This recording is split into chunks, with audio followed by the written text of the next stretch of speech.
It seems like everywhere you look these days, you see the question of what it means to be American. What does it mean to be white? What does it mean to be black? And where does being Asian American fit in? Watching 13-year-old Ashlyn So organize an Asian and Black solidarity rally in the Bay Area, where I grew up, kind of blows my mind. For too long, Asians have been so quiet, keeping their head down. But when a substitute teacher came in, he decided that he wanted to add to the curriculum. He wanted to teach us about the Chinese railroad workers. And it made me think, these are things that I didn't even think about asking at that age.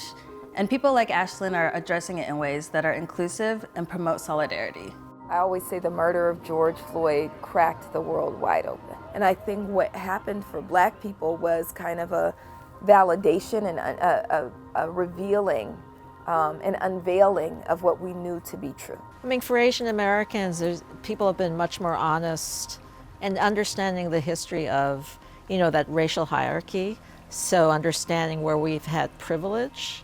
I'm Ada Tseng, an assistant editor at the LA Times. It's been 1 year since George Floyd.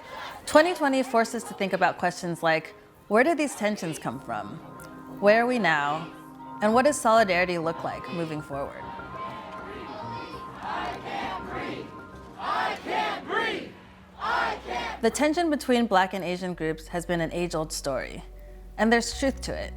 Historically, Asian Americans have been called the model minority, and our perceived success in America has been used to further marginalize other groups of color. I brought together two women to discuss their personal experiences with Black and Asian solidarity. Melina Abdullah, professor of Pan-African Studies at Cal State LA and co-founder of Black Lives Matter LA. And Renee Tajama Pena, Asian American Studies professor at UCLA and filmmaker. They're both activists. It is important for us to talk about what is solidarity and the complicated relationship that Black and Asian folks have, that I think the world tries to frame it as conflict, but that hasn't always been. There's conflict and cooperation and solidarity that's always been part of our relationship. So that's one reason Jeff Chang and I did this whole solidarity video series, because we started seeing all these viral videos of Black and brown assailants attacking Asians, particularly elders. Anecdotally, that's what people were posting. And people were even trying to figure out, who's posting all of this? FBI data collected over a 20-year period showed that 75% of the perpetrators of anti-Asian hate crimes were white men. And though it's true that Asian hate crimes have increased dramatically during the pandemic, Black people continue to be the most targeted racial group. When you talk about Black and Asian interactions in places like the Bay Area, well, of course, there's a lot of interactions. Some of it is, problematic, and some of it is really, really beautiful.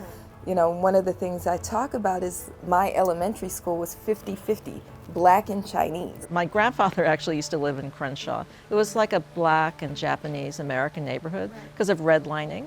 The Japanese American businesses were actually protected by African Americans. The collaborative relationship between the Black and Asian communities has a really long history. In 1869, Frederick Douglass publicly opposed laws preventing Chinese and Japanese people from becoming citizens. Grace Lee Boggs became a noted figure of Detroit's Black Power movement in the 1950s and beyond. It's important that we think about solidarity that Malcolm X had with Yuri Kochiyama, and they share a birthday, right? Yes. But also they share a philosophy about what Black radical movement needs to look like and what Black freedom needs to look like. Bayard Rustin co-founded the Free India Committee in the 1940s, and he was part of that whole group of African-American intellectuals and theologians. He met Gandhi's inner circle, learned the principles of nonviolence. People don't know that Dr. King didn't always practice pure nonviolence. The civil rights movement paved the way for the 1965 Immigration Act, which brought skilled labor into the US. That's what brought my Taiwanese immigrant parents here in the 70s. Why aren't we taught these things in our American history? I just think, the way that we're taught American history is very much in the vein of kind of lifting up whiteness at its core. And that actually, erases the contributions of all the other folks who don't kind of fit into that type of picture, that type of narrative. Because it makes the American story look less heroic. But for us, looking at these stories of solidarity, that's where the real heroism is. You know, it's really looking at the ways that people moved away from being pitted against each other to, above all odds, forge collective solutions. So here in California, one of the classic examples of groups of color working in solidarity were the student-led strikes in the late 60s to demand ethnic studies programs in colleges. You know, we had the Third World Liberation Front really fight for ethnic studies, and so I always say, like, if I get into it, I'll become emotional, but Black studies saved my life. And part of the reason why is because we are the only set of disciplines that comes from community struggle. And so, you know, the ivory tower didn't hand you Asian American studies. It didn't hand me Pan-African studies, Black studies. It was our people who, in alliance with one another, fought for it and birthed it. You know, saving your life, I mean, yeah. When I was in 6th grade, when I was 10 years old, I'm Japanese American, so my family was incarcerated during World War II. And when I was giving a report based on an interview with my mother and my grandmother in my class, Mrs. Counts was screaming from the back of the classroom, "You're lying. That could never happen in America." How old were you? I was 10. I mean, I read the autobiography of Malcolm X when I was 10 years old. So I was so pissed off. You know, you're telling me my mother's lying? She said, "Oh yeah, they fabricated the whole thing. Could never happen in America." And I said, no. Right. I know this is my truth, because my family always talked about the camp. I think that's when I decided, you know, this history is dangerous, so if it's dangerous, I want to be there. I want to know all about it. Right, yeah. Right. Well, we're kindred spirits then, because wherever there's fight, that's where I want to be. Yeah.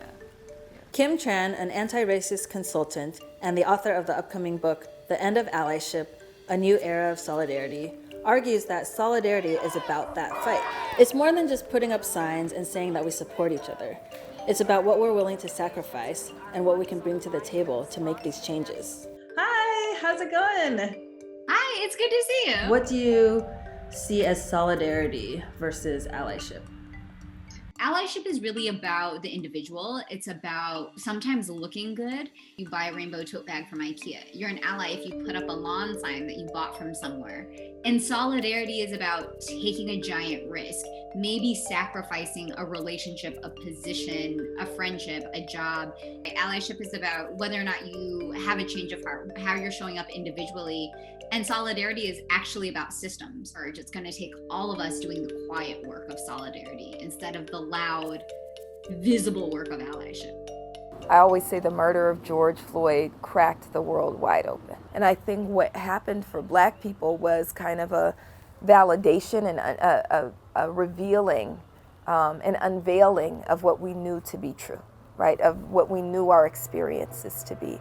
But for everyone else, it was a forced awakening, because up until that moment, many of them tried to look away, but here you are at home, you can't say you didn't see it, right?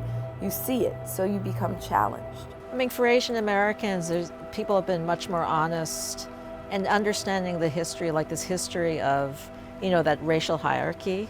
So understanding where we've had privilege, and also understanding that, you know, we still bear the marker of race, so that when people say things like, none of us are free until, you know, all of us are free, but then there's meaning behind it, because you understand that it's like, it's alluring to be able to take advantage of the model minority. It's like, oh, you get treated better, or people think you're smarter.